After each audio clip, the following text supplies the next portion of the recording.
Hey, what's up guys? Joker here. Hope you're all doing well and having a better day than me after my cell phone broke yesterday and I won't be getting it fixed until later, and now my main gaming display, the 4K 144Hz Acer, has shit the bed. So, very expensive week for me.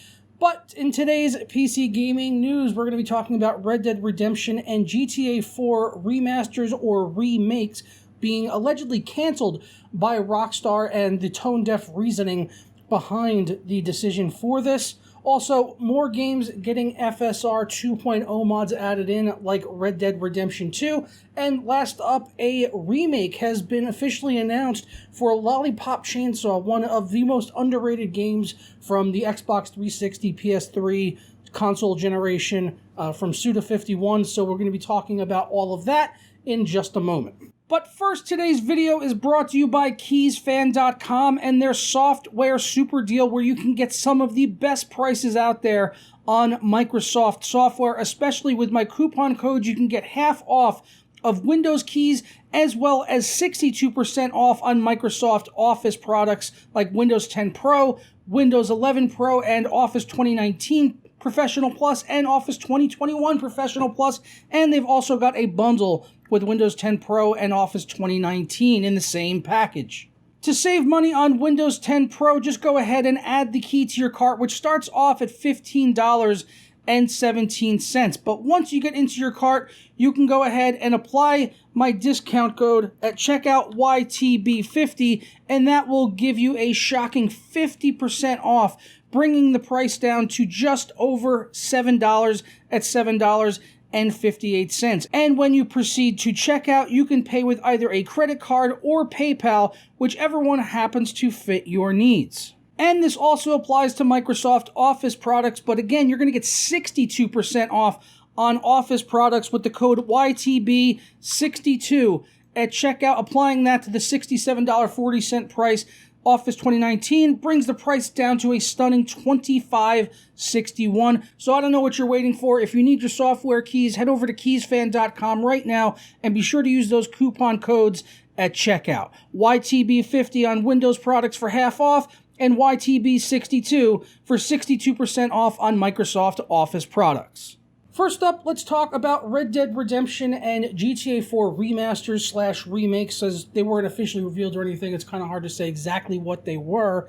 But thanks to a Twitter user by the name of TezFunds2, who is a famed leaker for Rockstar-related stuff and usually pretty reliable in the past, he tweeted out and said, as per a reliable source with clear accuracy on Rockstar's plans, remasters of GTA 4 and Red Dead Redemption 1 were on the table a few years ago, but Rockstar chose not to proceed with the projects in mind, and the poor reception of the GTA Trilogy Definitive Edition might be the reasoning behind that. And he actually followed this up later with another tweet saying remasters of them were not exactly in production, simply in the ideas phase, and remained there for years.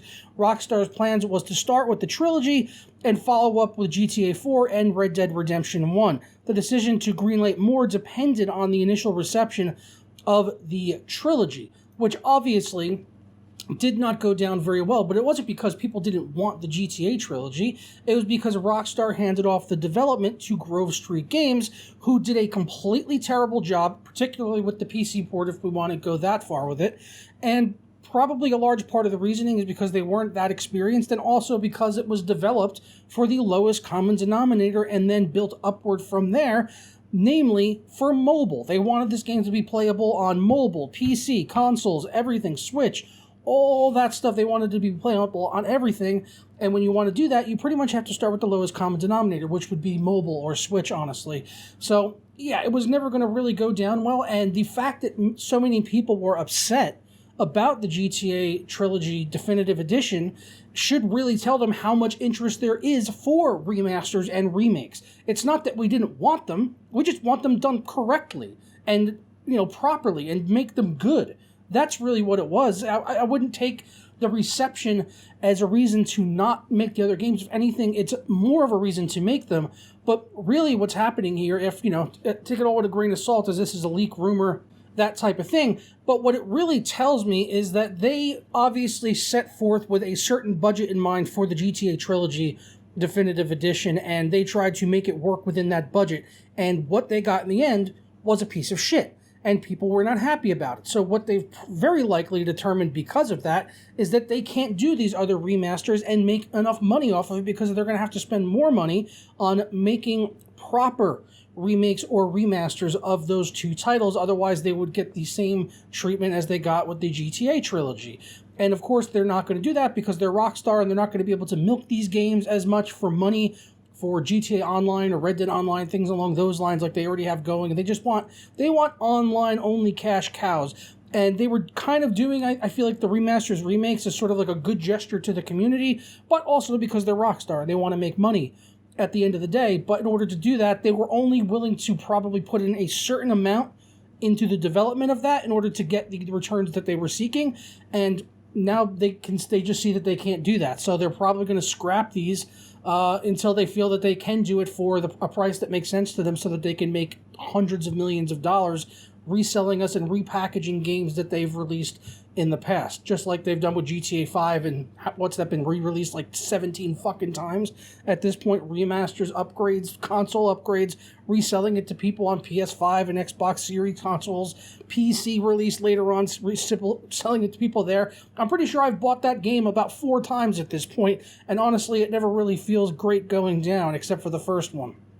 So there you go. Let me know your thoughts down in the comments below. Sticking along with Rockstar information, Red Dead Redemption 2 has got AMD FSR 2.0 support thanks to another unofficial FSR 2.0 mod, the same exact mod that was initially used in the first one for Cyberpunk 2077, which seems to pretty much be plug and play on all of the games that have DLSS. It seems like you can pretty much just throw it onto any game, and it may or may not work to varying degrees of success. There's also some other games that it is on. Notably, we've already talked about Cyberpunk 2077 and Dying Light 2. We talked about both of those on the channel. And I just mentioned Red Dead Redemption 2. And some of these games, like I said, do have issues. Dying Light 2 and Red Dead do not have anything listed here, as well as Guardians of the Galaxy. But all of the other ones do mention various issues. Black screens, ghosting.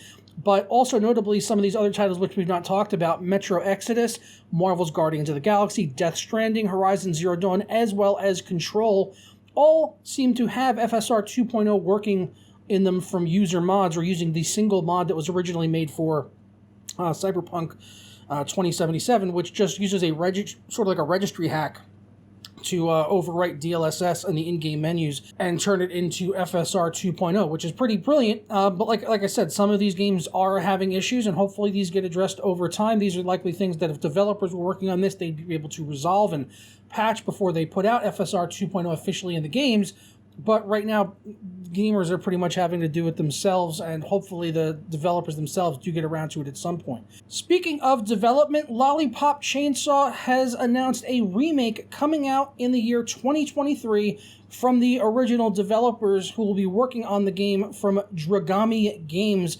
Sadly, James Gunn and Suda51 will not be in part of the development, the directors from Lollipop Chainsaw. Suda51 is a pseudonym for a guy. I can't remember. He's directed a bunch of games that I like, Shadow of the Damned, but I've always just known him as Suda51.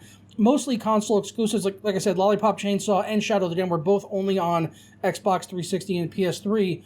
Unfortunately, I really wish both of those games would have made their way over to PC and, maybe been, re-released on PS4 and now Series X and PS5 consoles would be nice.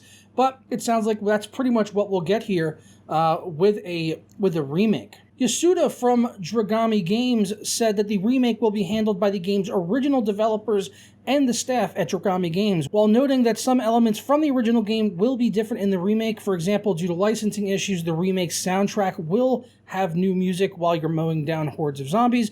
Although no information has been shared as to which platforms this remake will be on, Yasuda said that the development team will be taking a more realistic approach to the graphics this time, thanks to the higher specifications of current consoles in comparison to 2012's PlayStation 3 and Xbox 360. Yasuda goes on to say that we, the original development staff on Lollipop Chainsaw, think of the game as very precious to us and did not want to leave it in limbo where players who want to play it cannot. As such, we purchased the Lollipop Chainsaw intellectual properties from Kadokawa Games and decided to develop a remake in partnership with Warner Brothers.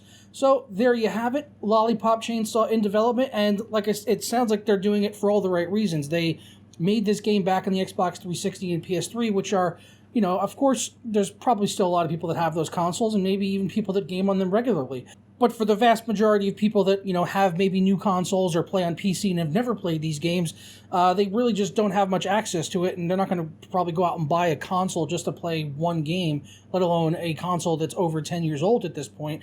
So it sounds like they want to develop this so that it's available on the next-gen consoles, and then hopefully, fingers crossed, I don't know why they wouldn't put it on PC at this point in time, all these years later, where PC's become much more prominent, I feel like, in the gaming space, and it's finally getting recognized as, you know, like a third platform, honestly, which is really the way that it should be. But 10, 15 years ago, there was a lot of games that just didn't make their way to PC, or there was also a lot more PC exclusives back then, too. I mean, we still get tons of PC exclusives that don't come out on consoles, but even that is starting to, you know, slow down in happening because the consoles, as far as CPU power and GPU power for that matter too, but CPU power on them has really caught up to modern desktop gaming PCs, which is something that held them back for years, especially for, you know, RTS or open world games, things along those lines. Trying to get 60 frames per second, they were just extremely limited when it came to CPU and GPU power, but I felt like CPU even more so was a limiting factor, especially when trying to get high frame rates or doing more complex things, like I said, RTS, open world games, physics, those kinds of things like that. So hopefully we see Lollipop Chainsaw remade on the PC and coming soon, and also, fingers crossed, I would love to see Shadows of the Damned as well, which was a great game back on the 360 that I absolutely caned.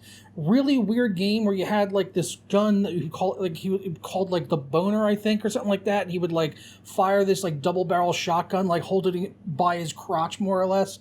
It was a hilarious game, very weird and just a strange type of game, but really, really good at the same time. And Lollipop Chainsaw was really no different. I mean, you play a blonde cheerleader going around killing zombies with a chainsaw. It's exactly as amazing as it sounds, and it had a great soundtrack to go along with it. But it sounds like there's going to be some new music in there because of licensing issues, which obviously is to be expected. But hopefully the soundtrack is just as good this time around with whatever new tracks they decide to add into it. But I'm going to go ahead and get out of here. Please let me know your thoughts on everything down in the comments below, and I hope you guys have a fantastic day. Turn.